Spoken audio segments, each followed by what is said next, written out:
Mi corazón te canta, mi alma te anhela con todas mis fuerzas. Te amo, roca eterna, tú eres mi esperanza, mi gloria, mi fuerza. En valles de sombra te cuidas, eres lumbrera. Tú eres fiel, no me dejarás. De la muerte y me levantarás. En tu palabra puedo confiar. Tú eres fiel, no me dejarás. De la muerte y me levantarás. En tu palabra puedo confiar. Eres fiel.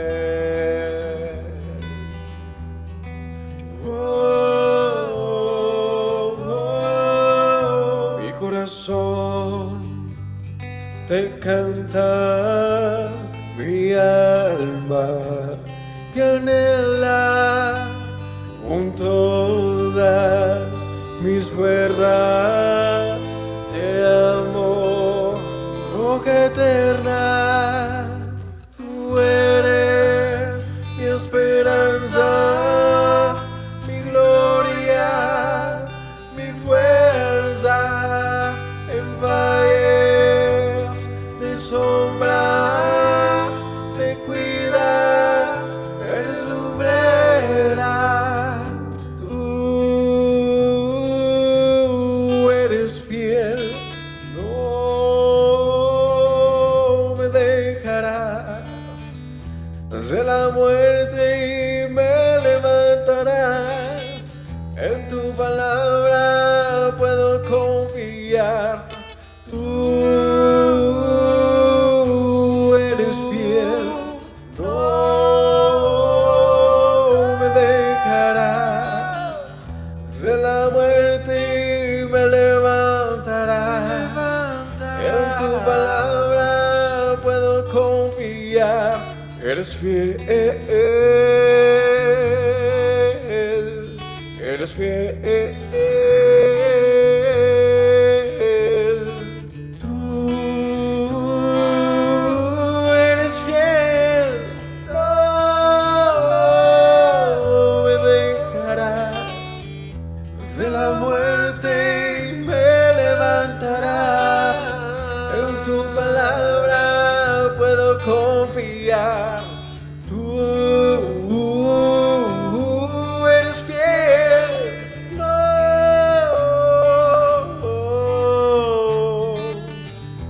De la muerte me levantarás.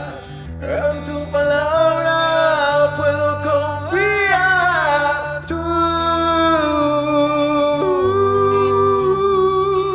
no.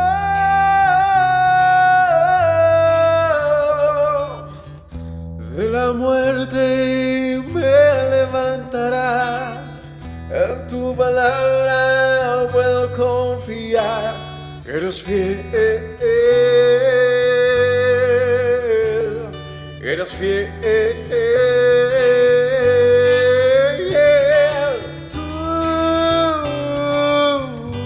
eres fiel, no me dejarás. De la muerte me levantarás. En tu palabra puedo confiar.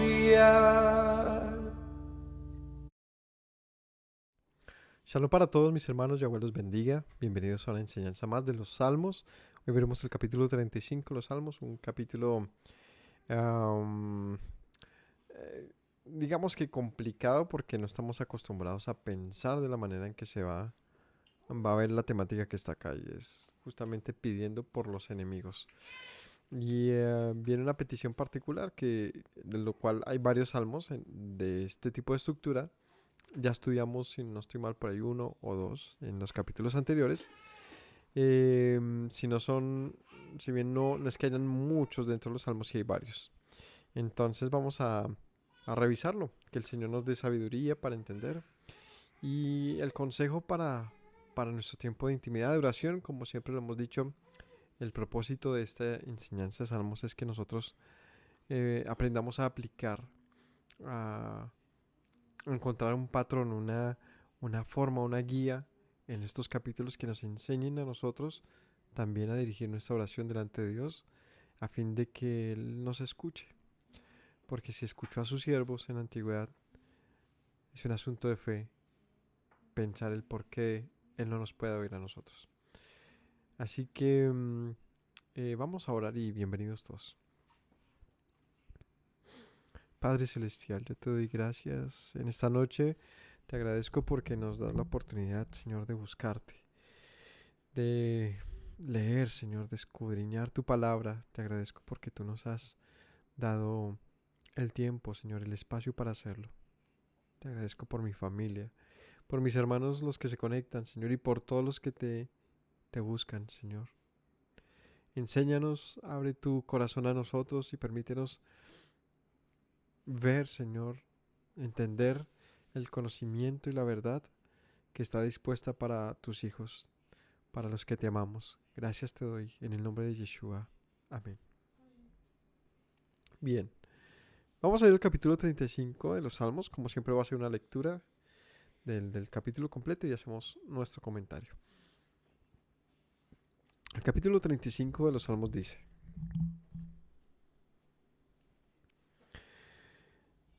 Disputa, oh Yahweh, con los que contra mí contienden. Pelea contra los que me combaten. Echa mano al escudo y al pavés. Y levántate en mi ayuda. Saca la lanza.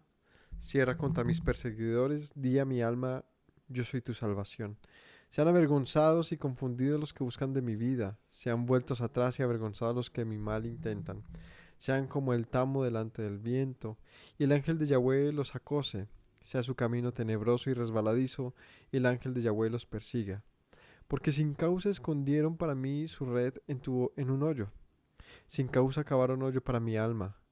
Véngale el quebrantamiento sin que lo sepa, y la red que él escondió lo prenda, con quebrantamiento caiga en ella. Entonces mi alma se alegrará en Yahweh, se regocijará en su salvación. Todos mis huesos dirán, Yahweh, ¿quién como tú? Que libras al afligido del más fuerte que él, y al pobre y menesteroso del que le despoja. Se levantan testigos malvados de lo que no se me preguntan, de lo que no sé me preguntan. Me devuelven mal por bien, para afligir a mi alma. Pero yo, cuando ellos se enfermaron, me vestí de cilicio, afligí con ayuno mi alma, y mi oración se volvía a mi seno. Como por mi compañero, como por mi hermano andaba, como el que trae luto por madre, enlutado me humillaba. Pero ellos se alegraron en mi adversidad y se juntaron contra mí gentes despreciables, y yo no lo entendía. Me despedazaba sin descanso. Como lisonjeros escarnecedores y truhanes crujieron contra mí sus dientes. Señor, ¿hasta cuándo verás esto? Rescata mi alma de sus destrucciones, mi vida de sus leones. Te confesaré en grande congregación, te alabaré entre numeroso pueblo. No se alegren de mí los que sin causa son mis enemigos, ni los que me aborrecen sin causa guiñen el ojo, porque no hablan paz. Contra los mansos de la tierra piensan palabras engañosas. Ensancharon contra mí su boca, dijeron, Ea, nuestro ojo lo han visto. Tú lo has visto, Yahweh, no calles, Señor, no te alejes de mí. Muévete y despierta para hacer justicia, Dios mío y Señor mío, para defender mi causa. Júzgame conforme a tu justicia, Yahweh, Dios mío, y no se alegren de mí. No digan en su corazón, Ea, alma nuestra. No digan, le hemos devorado. Sean avergonzados y confundidos aún a los que de mi mal se alegran. Vístanse de vergüenza y de confusión los que se engrandecen contra mí. Canten y alégrense los que están a favor de mi justa causa. Y digan siempre, sea exaltado Yahweh, que ama la paz de su siervo. y mi lengua hablará de tu justicia y de tu alabanza todo el día. Amén. Bueno, es una plegaria, ¿no? Es un salmo de un hombre que, como mencioné hace un ratico, que en otros pasajes hemos visto, de un hombre que estaba afligido por las persecuciones de sus enemigos. Y esto sí aparece en varios capítulos. Y es que David hable de cómo se sentía, ¿no? De lo difícil que era sobrellevar una vida pues de huida, prácticamente huía, se la pasaba escondido por unos enemigos bien formidables, bien difíciles, que habían hecho de su vida un fiasco, un dolor de cabeza. No tenía vida. Y en esa falta de vida, él suele decir, ¿hasta cuándo vas a ver esto, Señor, y no vas a hacer nada? Entonces, eleva una plegaria rogándole a Dios que haga justicia, que se acuerde de él y que haga a los malvados, a los enemigos, como ellos han querido hacerle a él.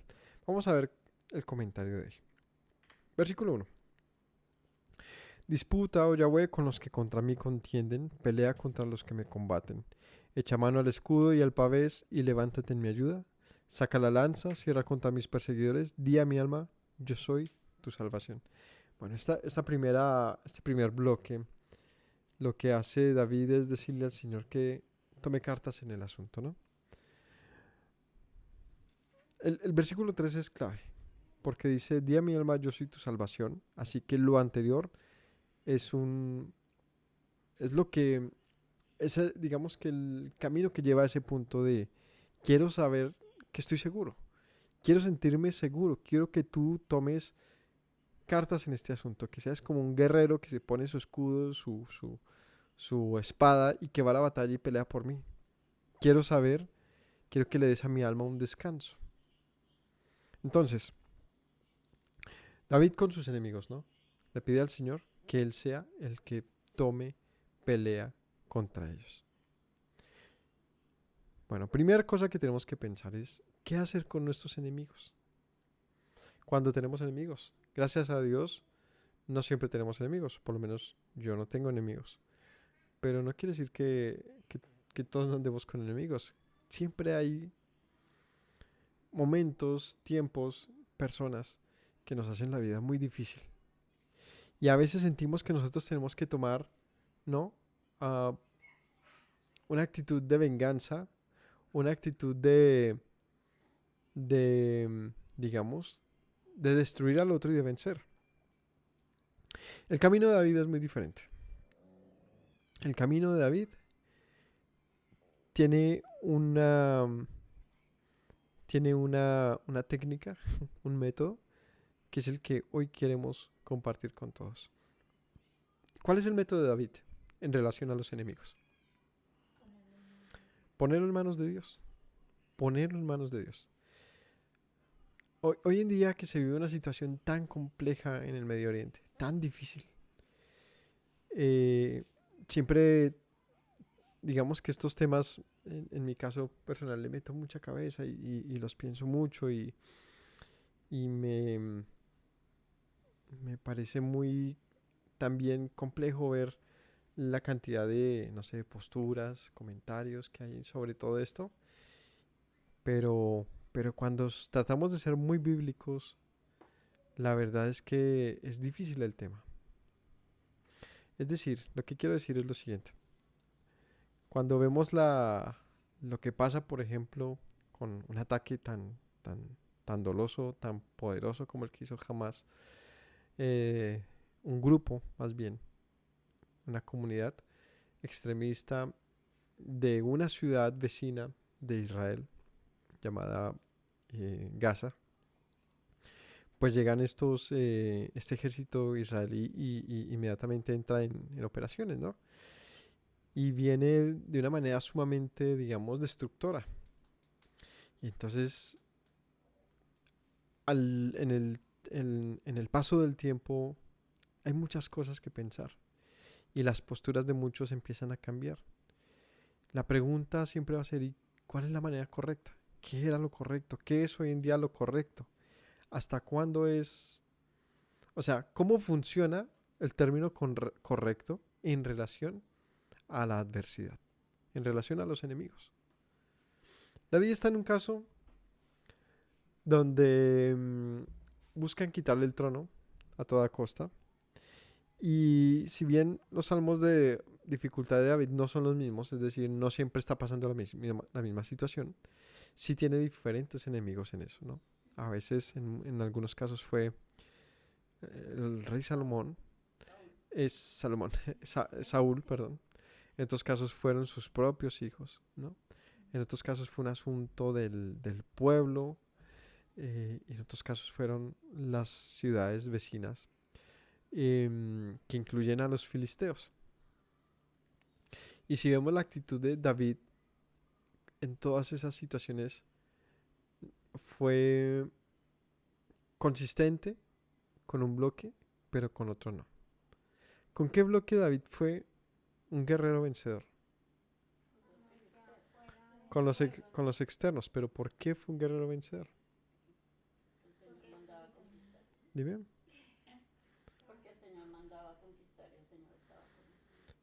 Porque era un asunto que no tenía que ver con venganza. Era un asunto que tenía que ver con la soberanía de un país. Y como rey, era su deber defender los límites de su territorio, de su país. Por ejemplo, el caso de Goliat, si no recordamos, ¿por qué había una pelea entre ellos? Pues estaban disputándose seguramente un territorio, ¿cierto? Eran vecinos, literalmente, por lo tanto las fronteras se movían para adentro y para afuera. Este rey David lo que hizo fue justamente tomar el control para traer paz a su ciudad.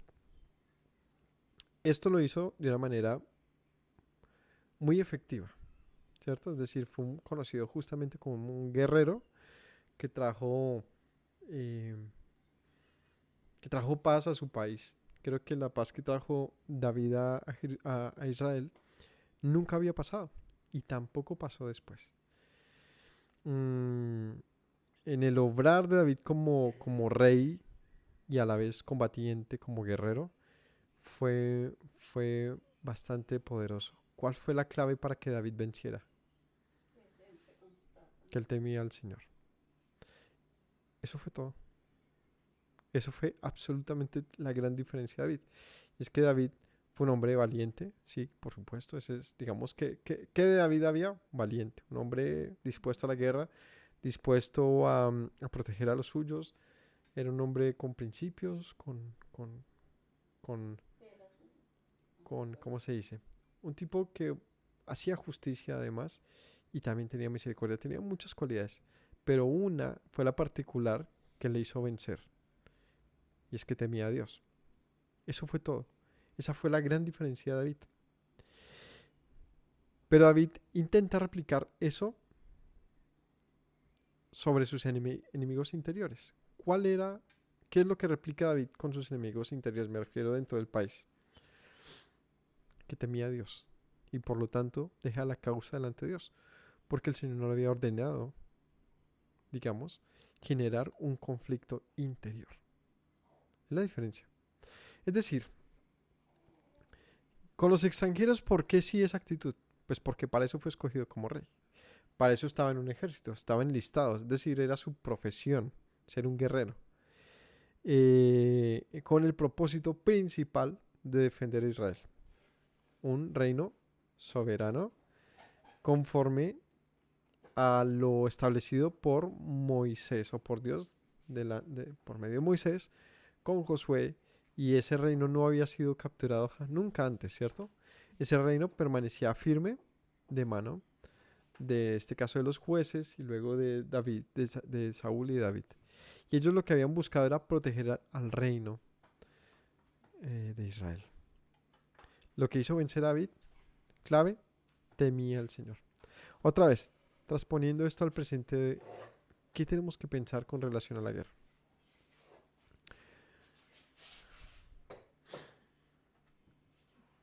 El primer asunto que puedo, como les digo, esto es solamente una opinión, y es una opinión basada pues en todo lo que hemos aprendido a lo largo de la Biblia. Y la digo porque es importante que tengamos algo que pensar en este respecto y no estemos, pues, digamos que tomando partidos sin siquiera entender lo que pasa.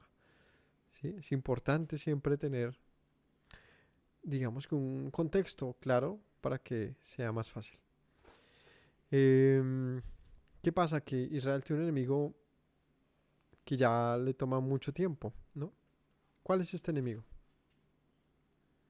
¿Cuál es el enemigo que tiene Israel hace mucho tiempo? Del que podríamos pensar, bueno, es que David tenía ya de tiempo atrás un enemigo y eran las naciones vecinas, ¿cierto? De la cual el Señor le había dicho, entrarás y poseerás la tierra y les quitarás ese terreno porque yo he decidido hacer juicio sobre ellos y te las he entregado a ti. El pueblo hizo eso a medias. ¿Y qué hicieron con ellos? ¿Con los que se quedaron? Convenios, pactos y demás. ¿Qué hicieron esos convenios y pactos? Para hacer que fuera una guerra continua, constante. Cada vez que el pueblo vecino se fortalecía, pues otra vez, digamos que invadía o hacía de las suyas con Israel, Israel entraba a destruir fuerte y así. Em, y hoy en día, ¿cuál es el enemigo poderoso de Israel? No, no.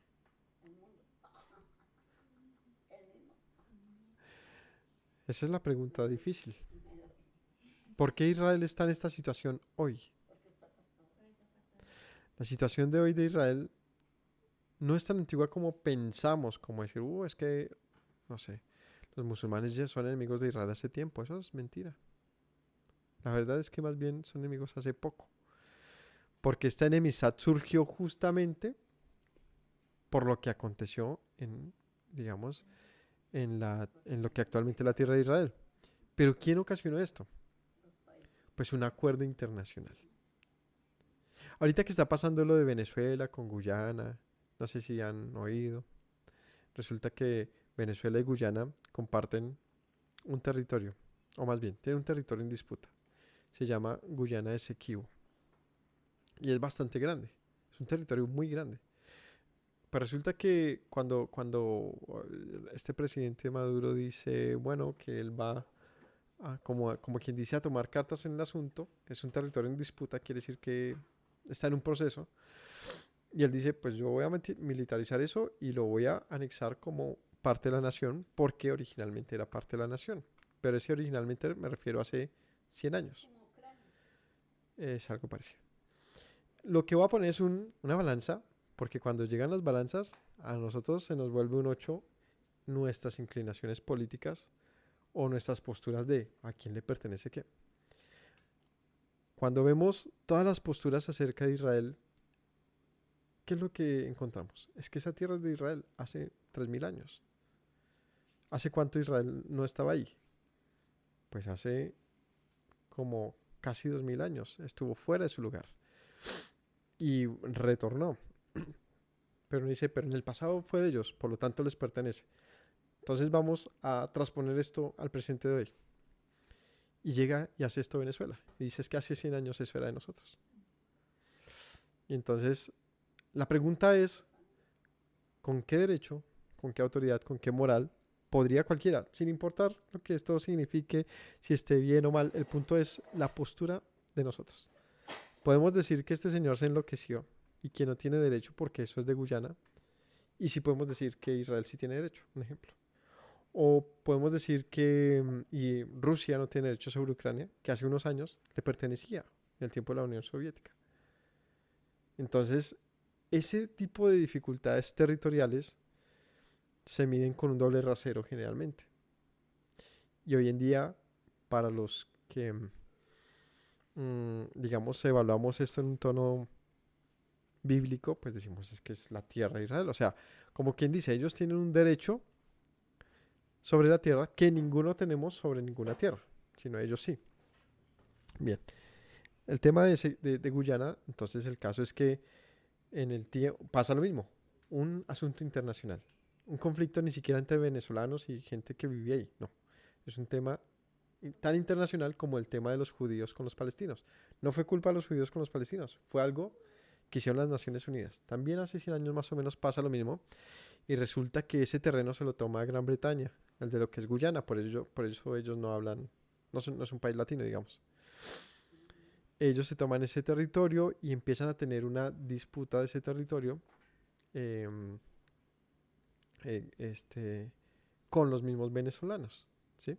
Que eran negros indígenas, eran menospreciados. Por lo tanto, entra a Estados Unidos y hace como a defender a los venezolanos y Gran Bretaña pues estaba pidiendo, reclamando ese territorio y él, como el juez en medio de ellos era un ruso pro-británico.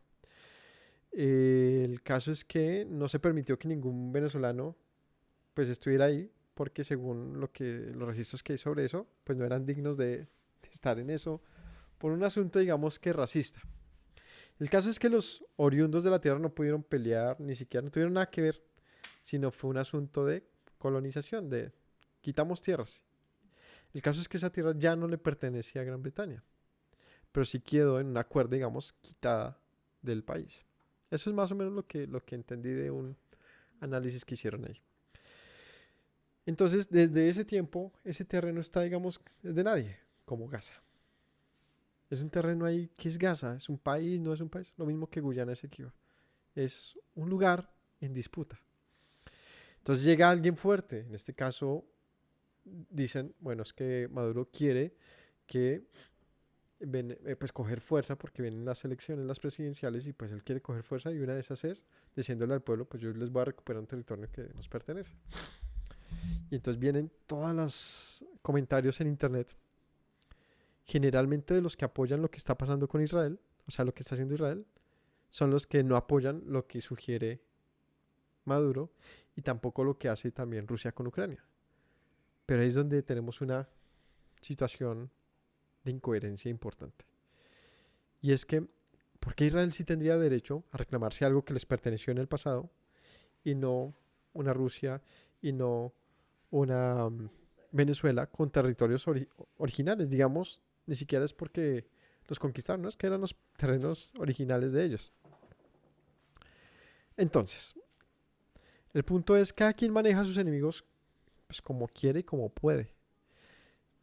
En este esfuerzo, entonces, Israel es otra vez por un pacto, digamos, internacional, se les entrega un terreno que ya era de algunos. En ese orden de ideas, no de israelitas, porque no realmente no habitaban ese territorio judíos, aunque habían judíos, pero pues, digamos, por mucho tiempo, por las cientos de conquistas de diferentes imperios y demás, en ese momento le pertenecía al Imperio Otomano y los que estaban ahí, ese territorio se le conocía como Palestina, pero no por unos años, sino por cientos y ya casi 2000 años era conocida con ese nombre, porque Roma en el tiempo que la conquistó le puso ese nombre. Ahora pensemos, un terreno que lleva por casi 2000 años un nombre, ¿a quién le pertenece? Entonces, somos bíblicos, decimos pues, que es del pueblo de Israel. Ok, es de Israel. ¿Qué pasa con los que estaban ahí? Entonces llega, esto como les digo, esto ni siquiera es que los judíos se hayan metido ahí a las malas, los metieron. Ahora que los metieron, les dicen, pues hagan como ustedes quieran y ellos entran y poseen un terreno más grande de lo acordado, pero con otros acuerdos devuelven, y entre esos devuelven los terrenos en disputa hoy, que es Gaza y Cisjordania. Son terrenos de nadie, o sea, son de los habitantes que están ahí, pero no son reconocidos como naciones. No son de Israel, no son de Jordania o de algún vecino. Están ahí como terrenos así con una complejidad gravísima, porque como no son reconocidos como naciones, no tienen el apoyo internacional.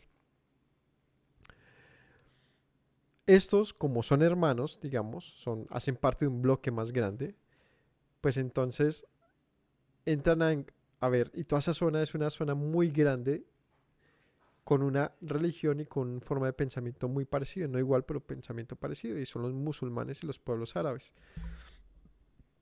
Y ven a un pequeño país que se metió como una espina en una uña. Y la respuesta de Israel, justamente por cómo se dieron las cosas, fue hostil. Es decir, me refiero al año 1947 por allá, ¿no? ¿Cómo fue? Pues con guerras. Y se mostró como una nación muy poderosa. Pues la nación en que estaba tomando no era fuerte, era... Justamente por eso les dieron ese terreno, porque parecía un terreno, digamos que no pasaba nada si les daban ese terreno. Pero obviamente sí hubo un primer despojo y un primer momento en que esos pobladores tienen que abandonar sus territorios. ¿Cómo se le llama eso? Un éxodo. No recuerdo el nombre árabe que eso tiene, pero eso fue lo que pasó. Toda la gente de ese mundo tuvo que, pues, lo que le tocó a Israel en otras ocasiones, huir. Porque no eran guerreros, no eran nada, eran pues, pobladores. ¿Qué pasa con el tiempo? Pues Israel se va estableciendo, se consolida como una nación y tiene el apoyo internacional de varios países que tenían culpa sobre justamente lo que había pasado. En este caso Alemania y otros países que justamente los envían allá porque también era una solución para ellos y el apoyo de Estados Unidos. Esta nación se fortalece, pero no logra solucionar un asunto con sus vecinos, ¿cierto? Es decir, con estos pueblos árabes, en este caso me refiero a Gaza y con Cisjordania. El caso es que ellos empiezan a expandirse lentamente. Por eso al día de hoy, ¿cómo se les llaman a ellos? Los colonos israelíes. Así es como lo conocen sus vecinos. Porque ellos poco a poco han ido corriendo, digamos, el cerco y adentrándose a estas otras naciones. Ha sido una potencia en muchos sentidos. Y este estatus y esta tecnología y esto los ha hecho estar, digamos, en una situación que hace que el mundo pues no les presione tanto, ¿no? Pero esto ha hecho que sí ellos hagan sobre los de alrededor una presión que ha hecho que con el tiempo pues se genere un odio muy importante. Entonces ahí llegamos al presente. Hay un odio que lleva más de 50 años. Un odio que ha ido creciendo desde un éxodo, equivalente al que les hicieron a ellos. Eh, Me refiero al que les hicieron en diferentes guerras y momentos, ¿no? No me refiero al tema Hitler ni nada de eso, sino al éxodo. ¿Quién más conoce de los éxodos que los hebreos? Entonces les pasa algo parecido a los que están ahí y ese odio va creciendo y empiezan diferentes asuntos geopolíticos y estos se fortalecen y ahí viene el tema de Hamas, 7 de octubre, un ataque impresionante. Bueno, haría que ver unos años atrás, siempre hubo peleas, ¿no? Se lanzaban cohetes, opresión, cárceles y demás. Pero el asunto es la condición de los habitantes de Gaza. Al no ser una nación, se les conocía o había, digamos que un dicho popular de ellos en el mundo y es que eran como la cárcel a cielo abierto más grande del mundo. Así se entendía como Gaza. Un lugar de miseria. Más de 2 millones de personas porque se había sobrepoblado y muy, muy cortos de todo. Una situación de vida, digamos que mala. No necesariamente por culpa netamente de Israel, sino por culpa de que no hubo un acuerdo de paz realmente entre ellos. ¿Sí? Estos se volvieron nacionalistas y estos también. Estos en el lado de esta tierra nos pertenecía originalmente. Israel, esta tierra nos pertenecía originalmente. ¿Y originalmente a quién le pertenecía esa tierra?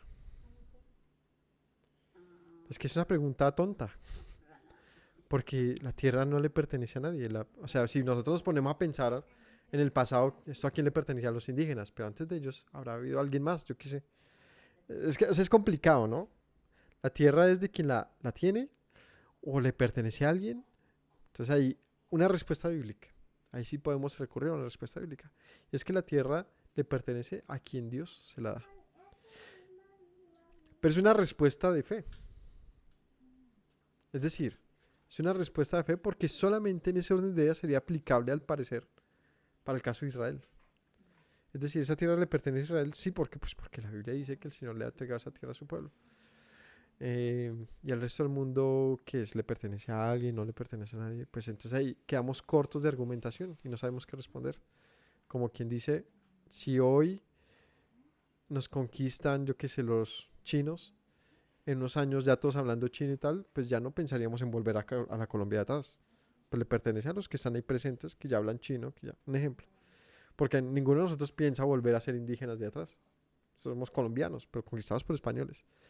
Es decir, ¿a quién le pertenece Colombia? ¿A los indígenas? Pues a mí. ¿Ven? Eso es lo complejo. ¿A quién le pertenece Gaza? Pues al que está allá. ¿A quién le pertenece Israel? Pues al que está allá. Lo difícil es la argumentación de la legalidad de quien lo habita. Porque hay un doble rasero. Hoy Estados Unidos saca así a los latinos. Pero es que han nacido muchos allá, sí, pero es que no los consideran parte de ahí. Pero les pertenece, sí, bajo el mismo argumento. ¿De quién le pertenece la tierra? Pues no sé, es una pregunta difícil y creo que no es muy claro eso internacionalmente, o más bien es parte del conflicto. El hecho de que sea tan esquiva esa pregunta tan difícil.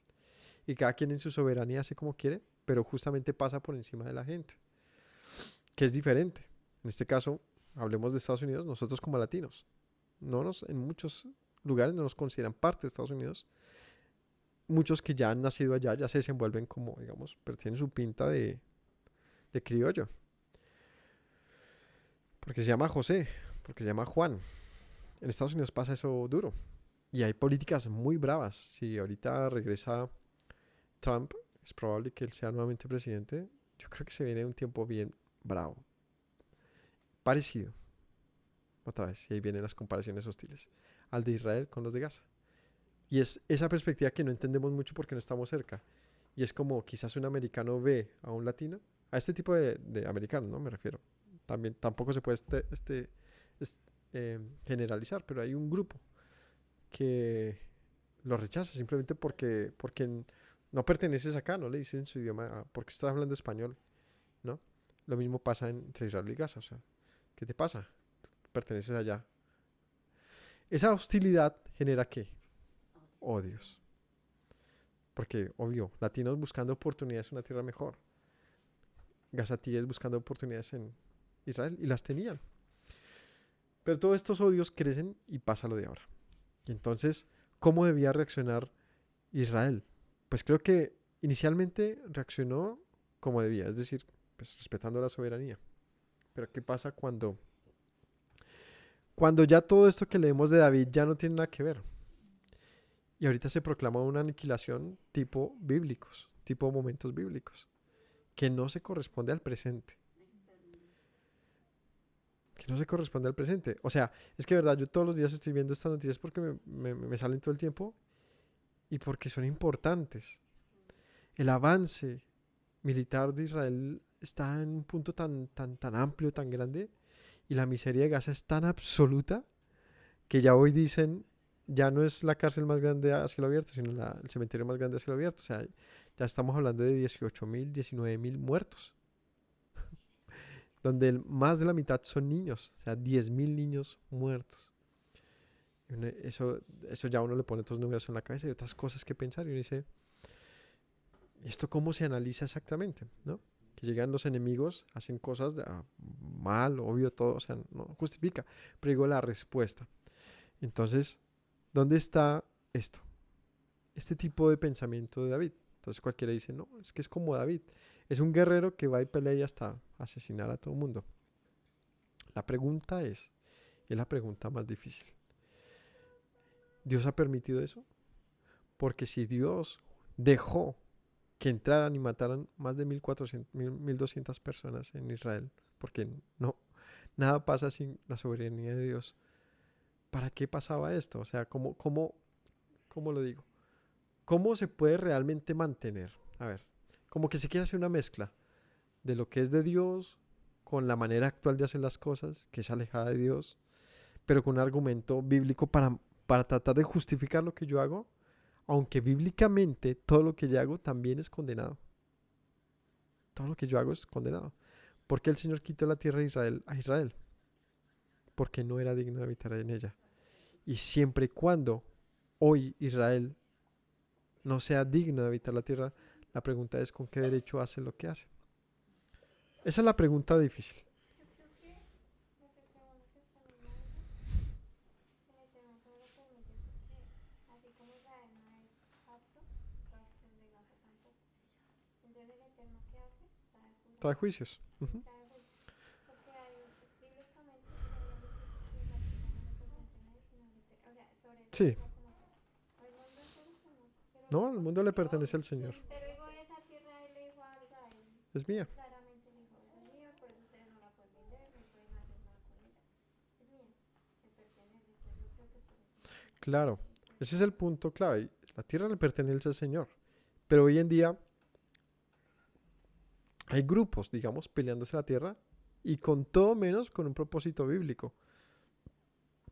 Sino es un tema geopolítico que tiene que ver con economía, con petróleo, con otras cosas, con rutas, o sea, es el tema de volver un negocio algo que tiene que ver con un... Es un juego, ¿no? Grande, muy poderoso y realmente ahorita es muy difícil hablar de paz. Porque lo que ha hecho esto es escalar un problema que, como les digo, originalmente no pasaba eso. Judíos y árabes convivían por mucho tiempo, o sea, pero por mucho tiempo. Pero este tipo de movimientos de lo que han hecho los europeos, es que los europeos han hecho muchas cosas bárbaras.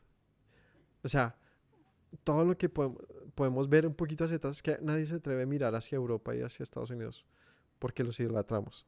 Pero la verdad es que han hecho cosas tenaces, tenaces, tenaces. Y no sé por qué nos cuesta mirar. Es pues por la inclinación de la balanza. El caso es, y a lo que voy es, porque el texto de hoy gira en torno a esto. Es que, ¿qué pasa cuando el enemigo es tan fuerte y tú sabes que el Señor lo ha puesto ahí? Y legalmente, pues el Señor tampoco te ha dicho, ve y acaba. O sea, una cosa es decir que el Señor diga, vayan y tomen la tierra, porque se las he dado. Pero ¿qué pasa cuando el Señor dice, tienen que cumplir los juramentos? Y los pactos que se hacen internacionalmente, Naciones Unidas, son pactos, juramentos. Si Josué, cuando vio a los Gabaonitas y no los aniquiló, sino que hizo un pacto con ellos, luego se enteró por las razones, por trampas, por lo que sea, se enteró y le respetó el pacto, justamente porque el Señor le había dicho que los juramentos se respetaran. O sea que Israel ahorita sí puede faltar a los pactos que hace internacionalmente cuando se le dijo no traspases este límite porque es un pacto, un acuerdo internacional. Entonces ahí es donde uno dice, o sea que Dios sí soporta que hoy sí se haga una falta, por ejemplo, al derecho internacional y antes no. Entonces, todo eso hay que pensarlo. El punto es que yo siento que Israel no está actuando de la mano de Dios. Y eso es lo que realmente es complicado. Es muy complicado.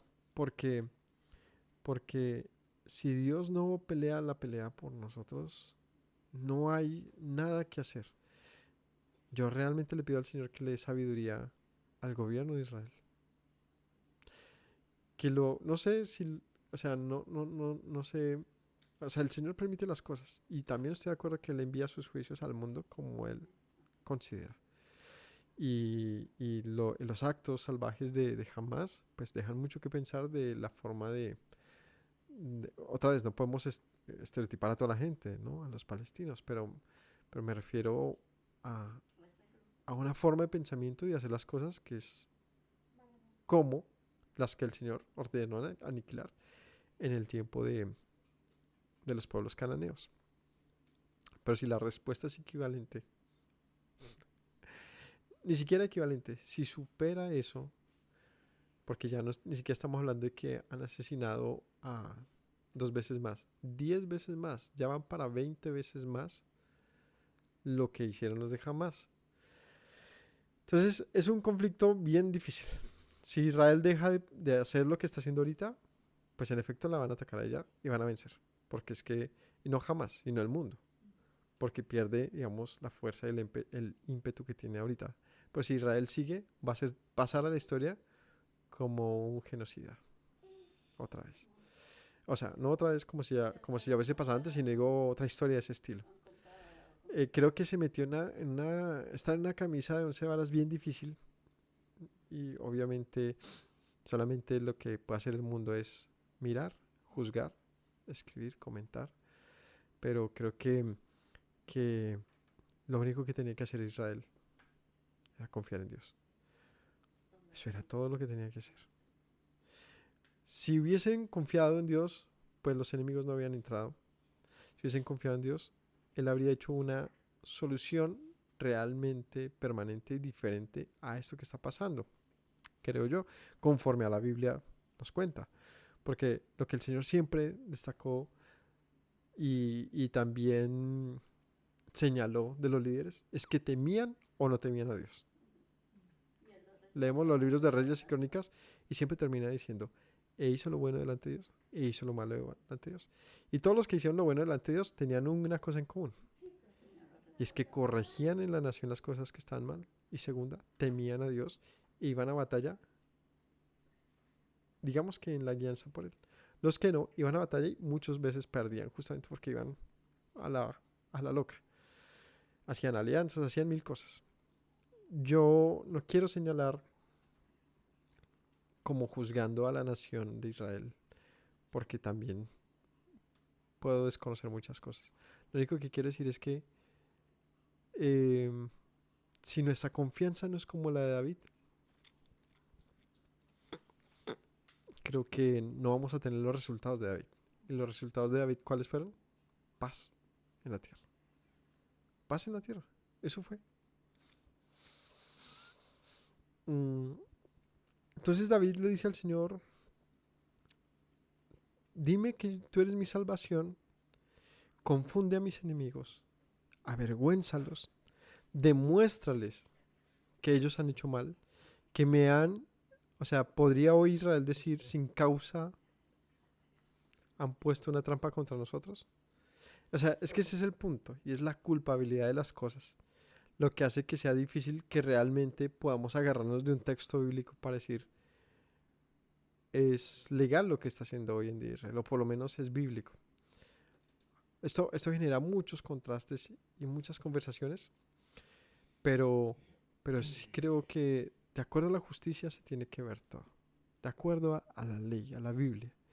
Y la Biblia habla de que la tierra de Israel le pertenece a una nación que sea conforme al Señor, para que justamente manifieste su luz desde Israel, ¿no? Al mundo. Entonces, David en este salmo se aflige delante del Señor, pidiéndole lo que yo quiero invitar a todos que hoy hagamos y roguemos con el tema de Israel y Gaza.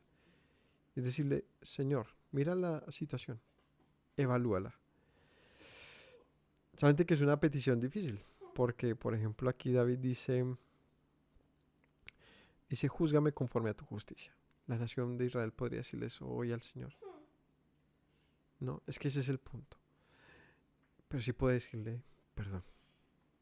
Cuando el arrepentimiento se generaliza y es parte de una política pública, por ejemplo, el reconocimiento, vienen cambios importantes. Si no hay reconocimiento, la arrogancia puede hacer que todo lo que parece un avance se convierta en un retroceso.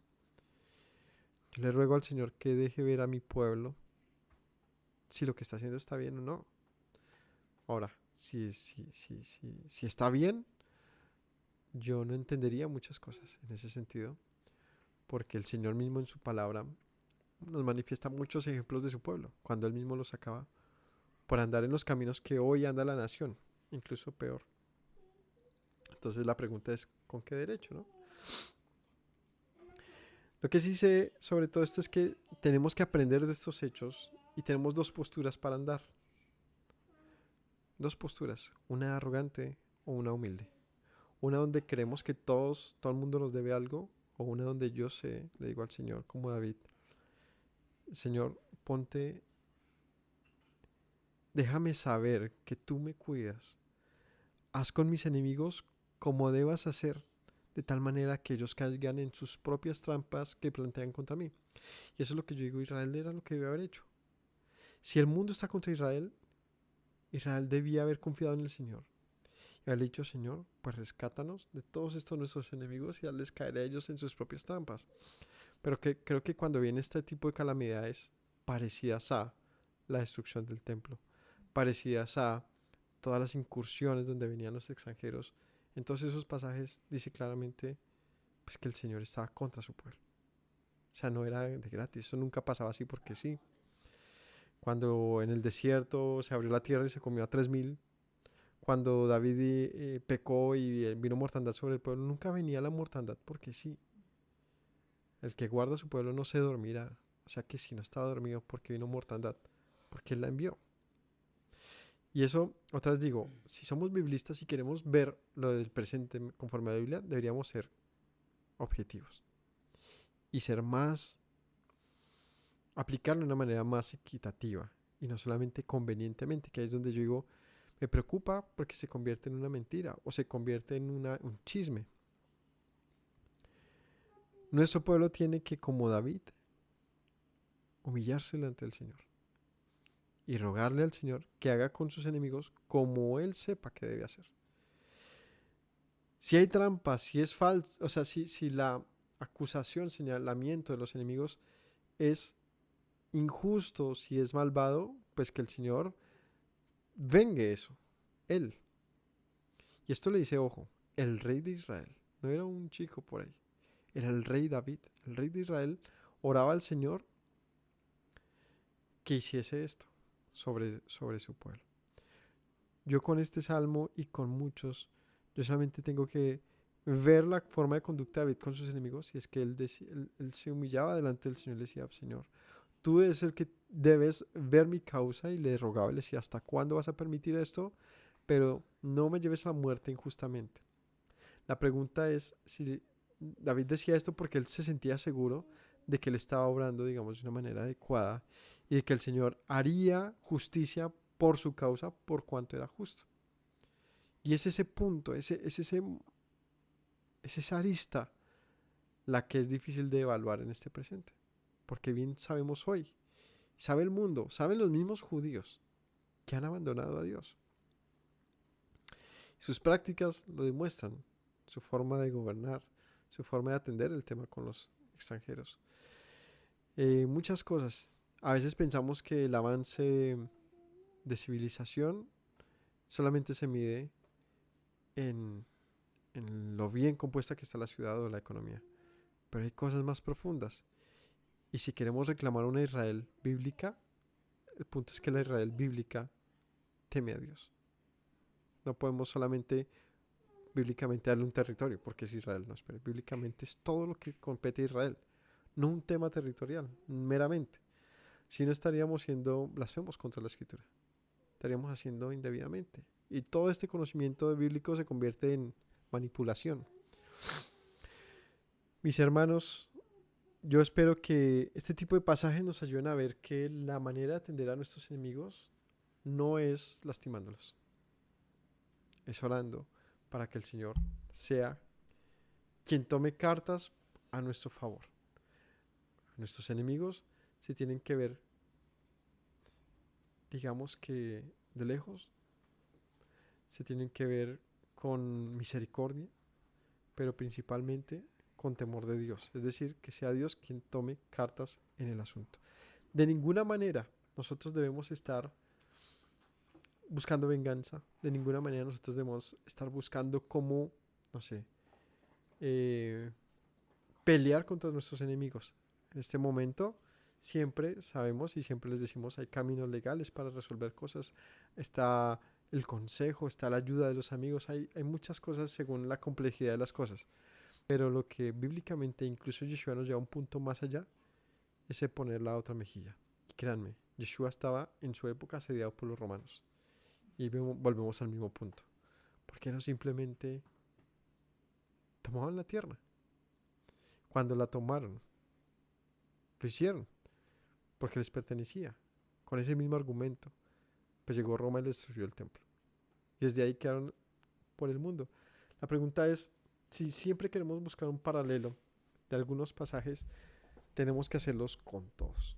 Con todos. ¿Y por qué el Señor les permitió tal mortandad a los judíos en esa época? Pues porque estaban lejos de Él. Porque estaban lejos de Él. Al punto que Yeshua llora viendo a Jerusalén. Oh Jerusalén, que matas a los que te son enviados. Pero había una comunidad hermosa de fariseos. De pronto no era tan hermosa para Dios. O sea, a veces pensamos que lo religioso, lo que se pueda pensar hoy, lo bonito que parecen muchas cosas, no necesariamente significa que el Señor esté agradado con una nación. Solo significa que hay grupos de personas, solo significa que hay gente que teme a Dios, solo significa que hay gente por la cual hay esperanza. Pero que la nación esté extraviada no lo podemos esconder. Y esto acerca a nuestros enemigos. El hecho de que la gente tenga buenas intenciones no significa que haya maldad, ¿no? Que no haya. Lo que tenemos es que tener de pronto un poquito más de objetividad, de sinceridad, pero ante todo de temor de Dios para todo lo que tiene que ver con el problema, los problemas con los demás, someterlo a Él. Ese es el camino de David y es un camino que le funcionó a él, pues él salió librado de sus enemigos y trajo paz para todo a su alrededor. Así que mis hermanos, cuando estemos en oración, pidámosle al Señor por esos asuntos difíciles. Todos tenemos asuntos difíciles. Los enemigos no necesariamente son personas, a veces son situaciones, son, son problemas, les llamamos ahora, ¿no? Nuestros problemas. ¿Y quién no tiene problemas? Yo creo que tenemos de muchos tipos. Aprendamos a resolver nuestros problemas de la mano del Señor. Ese es el camino, de la mano de Dios, de la mano de Dios. Y estoy seguro que Él va a responder a nuestro favor si en verdad andamos en justicia. Tipo David diciendo, júzgame, Señor, si es que estoy realmente yo andando mal. Otra cosa, obviamente, es estar andando mal y luego pedirle a Dios que, pues que todo esté a nuestro favor, porque Él siendo el juez justo va a preguntarse, ¿y por qué a tu favor? Es la pregunta obvia. ¿No sabes que yo soy un Dios justo? Es decir, que a cada quien doy lo que le corresponde. Entonces una cosa es tener, como decimos en Colombia, rabo de paja, acercarnos al fuego y esperar no quemarnos. Otra cosa es pedir su misericordia. Y en eso sí podemos todos con tranquilidad. Decirle, Señor, yo sé que le he embarrado 1000 veces. Ayúdame, ayúdame, ayúdame, ayúdame. Pero la postura de orgullo y de creer que tenemos un derecho, que creer que tenemos un reclamo, tipo los fariseos diciendo, ¿qué te pasa si somos hijos de Abraham?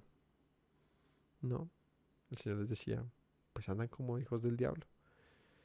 Y ese tipo de crítica es la que es más odiosa, pero más sincera y más real. Y es aprender a ver nuestra realidad. Sin que ésta nos coja por sorpresa porque esperábamos otra cosa, ¿no? Así que mis hermanos, quería hacerles un comentario sobre eso porque creo que acerca de... Siempre esperamos algo del mundo, de nuestras comunidades, de nuestro país, pero a veces no somos tan objetivos cuando esto tiene un interés religioso o una, digamos, un matiz con alguna ideología nuestra, alguna creencia.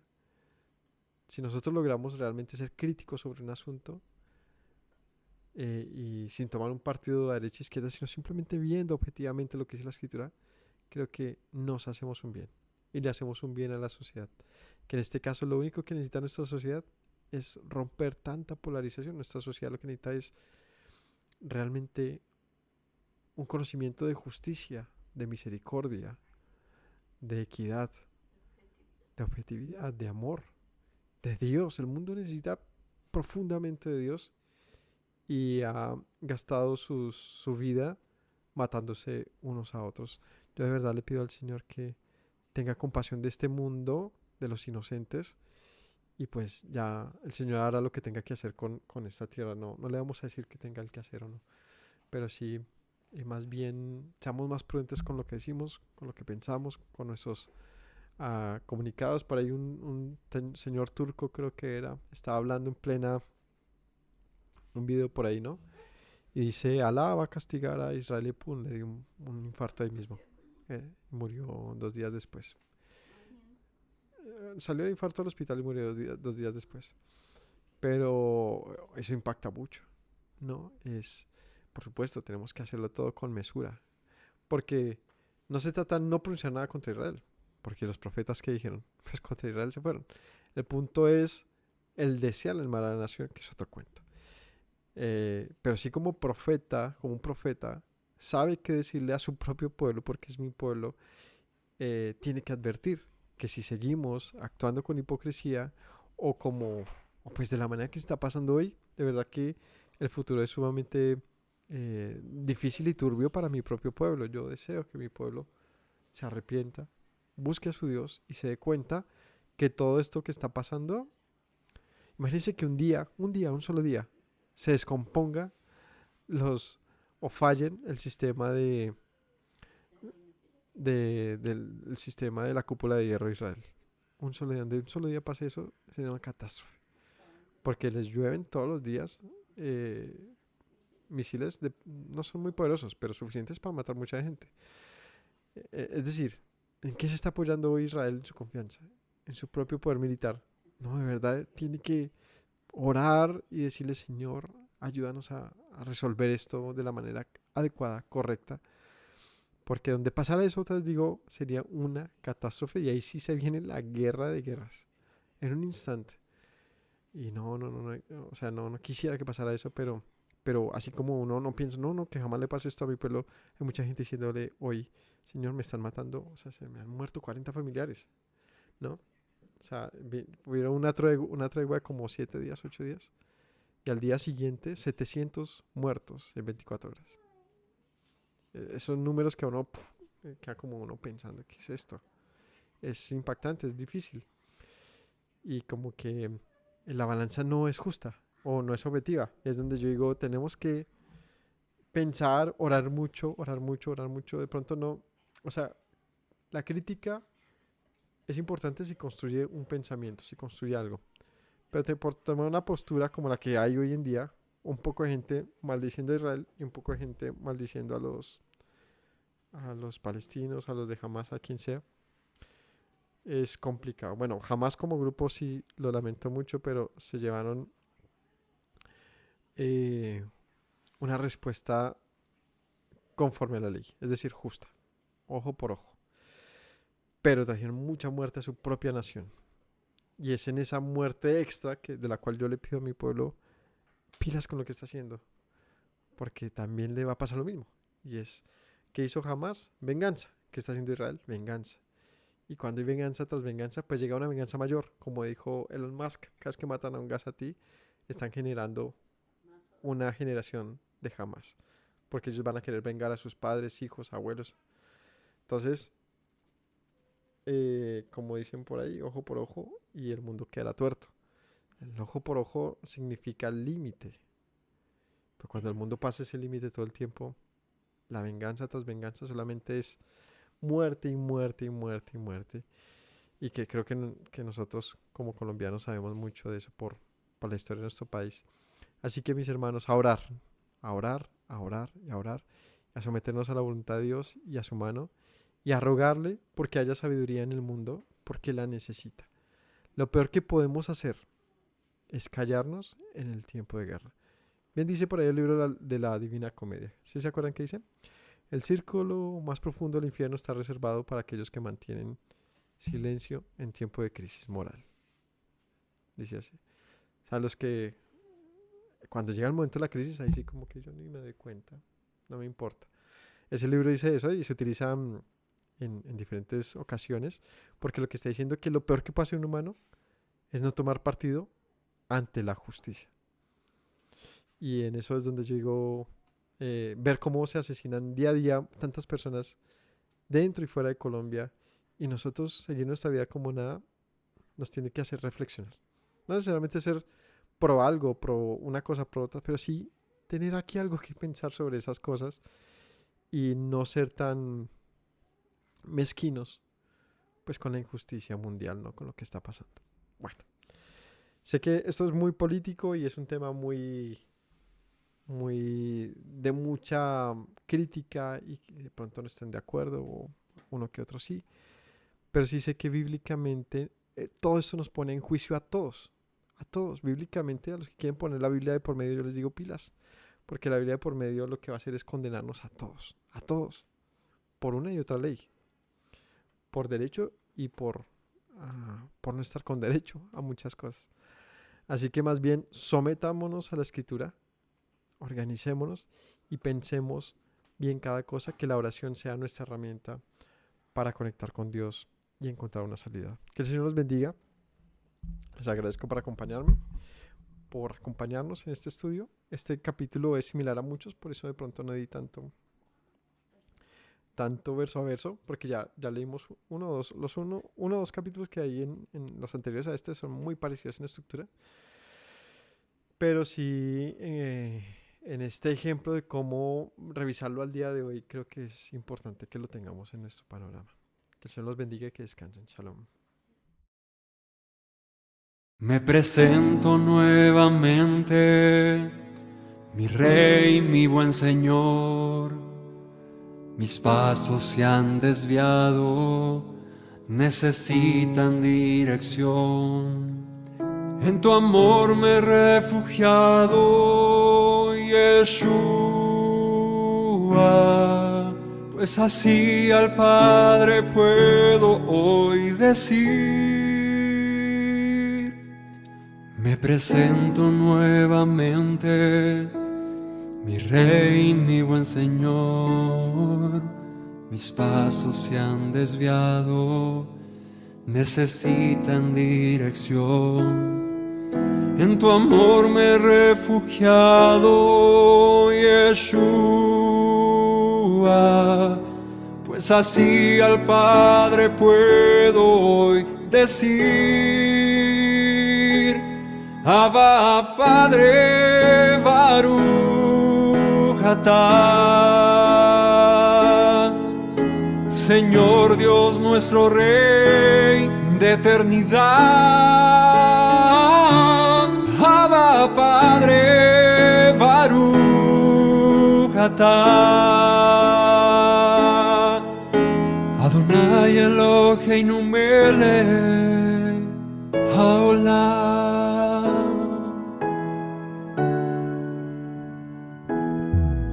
Me presento nuevamente, mi Rey, mi buen Señor. Mis pasos se han desviado, necesitan dirección. En tu amor me he refugiado, Yeshua, pues así al Padre puedo hoy decir. Me presento nuevamente, mi Rey, mi buen Señor. Mis pasos se han desviado, necesitan dirección. En tu amor me he refugiado, Yeshua, pues así al Padre puedo hoy decir. Abba, Padre, Baruch atah, Señor Dios nuestro Rey de eternidad. Abba, Padre, Baruch atah, Adonai Eloheinu melech